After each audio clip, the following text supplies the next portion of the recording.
saya harus jujur juga bahwa saya belum mendapatkan keyakinan untuk menyatakan bahwa Polda Jabar bisa memenangkan ini. Padahal yang dia hadapi adalah opini publik yang kemudian merasa bahwa hal ini tidak seperti itu. Jadi pertanyaan yang memang harus dijawab sama teman-teman Polda Jabar ya, dan Mabes Polri, katakanlah apa sih yang kemudian dipertahankan? Kalau kemudian ternyata salah dan kalah dalam peradilan, kan juga bukan kiamat juga organisasinya. Justru menurut saya ini adalah bagian dari hal yang perlu dilanjutkan. Kecuali gini loh Mbak, kecuali misalnya ternyata Polda Jabar menang, ini jauh lebih besar konsekuensinya kalau misalnya itu dilanjutkan. Katakan begini, kemenangan itu kan pintu awal untuk kemudian mereka bisa membuktikan di luar yang mereka sampaikan di peradilan ya. Poin penting adalah yang kemudian jadi dalam kasus ini adalah kenapa kemudian ini jadi berbelit-belit ya, tidak dalam posisi yang sebenarnya simple untuk dibuka ke publik. Kaitannya katakan misalnya ini kan bergeser dari proses pencarian tiga DPO kemudian jadi hanya satu DPO, dan kemudian pada akhirnya kemudian dimentahkan lagi dengan misalnya pra peradilan. Jadi kalau saya ngelihatnya memang masing-masing punya argumentasi, tapi saya harus jujur juga bahwa saya belum mendapatkan keyakinan untuk menyatakan bahwa Polda Jabar bisa memenangkan ini. Kenapa? Karena ada kebaruannya saya nggak lihat ada kebaruan ya untuk bisa menyampaikan paparan keyakinan publik dan juga bahkan keyakinan dari hakim sendiri untuk mengatakan bahwa kasus ini harus dilanjutkan. Nah sementara dari klien sendiri kan dari Peggy sendiri kan masih bersikukuh pada dua hal tadi. Pertama misalnya soal lokus, kemudian yang kedua adalah bahwa belum pernah dipanggil sejak 2016 sampai terakhir ditangkap. Artinya apa? Artinya ini juga menjadi satu pertimbangan hakim. Nah saya melihat yang ketiga tadi bahwa proses peradilan ini juga tidak berdiri sendiri, karena misalnya KY misalnya yang mengawasi hakim dan sebagainya itu juga punya concern untuk mengawasi kinerja dari Pak Eman itu sendiri begitu. Memang ada nggak yang kemudian yang baru?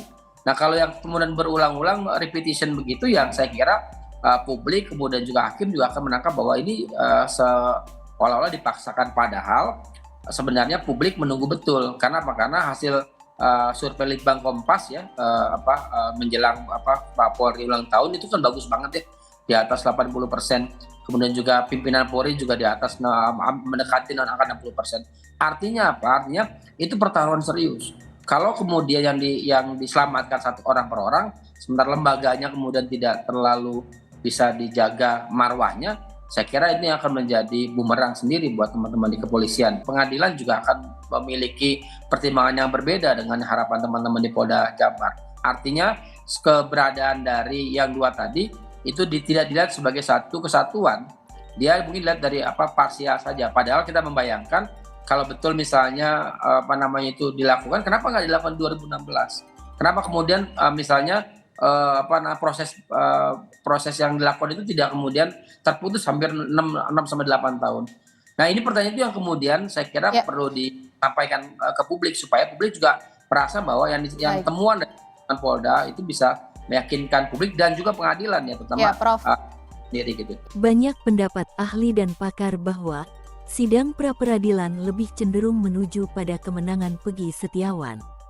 Lalu, bagaimana jika Polda kalah dalam persidangan ini? Menurut Beni, masyarakat menunggu, meleset sedikit maka akan ditafsirkan lain. Menurut pakar kepolisian, apa yang sedang dikejar Polda Jabar dalam kasus Vina ini? Bisakah Polri untuk membuktikan bahwa Polri memang bisa membuktikan keadilan kepada masyarakat? Ini masalah serius dan bisa menjadi bumerang untuk Polda Jabar. Cuman Sandi kemudian melakukan konferensi pers ulang, baru memberi statement yang dibilang Pak Beni. Kalau Dirkrimun mengatakan hanya 1 dan 2 fiktif. 2 fiktif, nanti bisa kita buat rekamannya.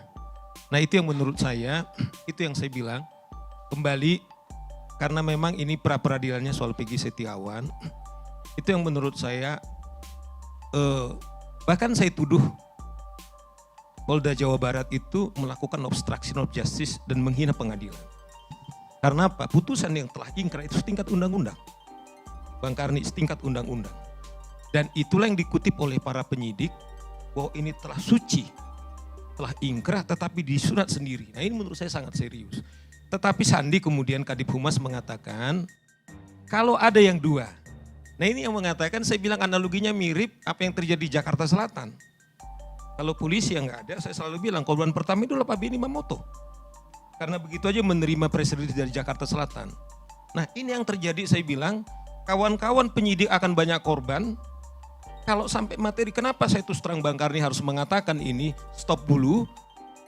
Kalau menang katakanlah ditolak, saya malah khawatir. Saya jujur, kalau sampai permohonan ditolak, kalau saya pribadi nih, tentu pendapat saya pribadi, saya bukan kuasa hukum dimanapun. Akan kita kemudian habis-habisan ini, karena sudah telanjang semua.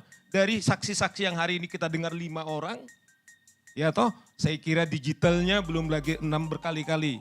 Pak Susno mengatakan di mana CCTV yang 6, di mana HP-nya almarhum dan lain-lain. Ya toh, yang tadi itu tidak ada kata Pak Sigit, itu namanya scientific crime. Oleh karena itu saya harus ulangi Pak Benny, satu-satunya adalah jangan sampai ini dibebani kepada polisi, nggak fair. Karena jaksa ikut berdarah-darah, hakim ikut berdarah-darah. Tetapi berikan kesempatan untuk PK, satu-satunya ini untuk membersihkan. Karena kalau nanti bertarung lagi, soal nanti materi yang teman-teman penyidik Polda Jawa Barat yang kemudian berdarah-darah lagi Pak.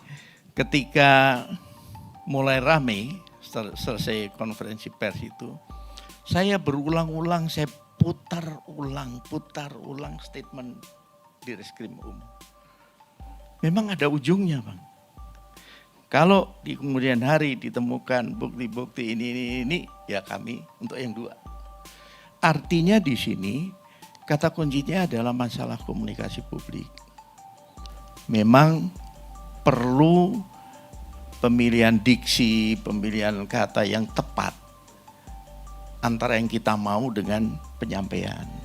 Ketika itu meleset sedikit saja sehingga multi tafsir, maka publik akan menafsirkan suka-suka. Karena tidak clear. Kami langsung tanya, Pak Dir yang dimaksud apa? Pak, kami sudah menelusuri 3 ini, kami baru dapat yang 1. Yang 2 belum sampai hari ini. Ya kalau belum sebaiknya nyampaikan belum. Bukan dihapus. Itu. Di situ. Jadi kami langsung klarifikasi. Memang era sekarang kita harus hati-hati dalam hal menyampaikan rilis atau statement ke publik karena sekali lagi ketika bisa ditafsirkan lain atau multitafsir, siap-siaplah nanti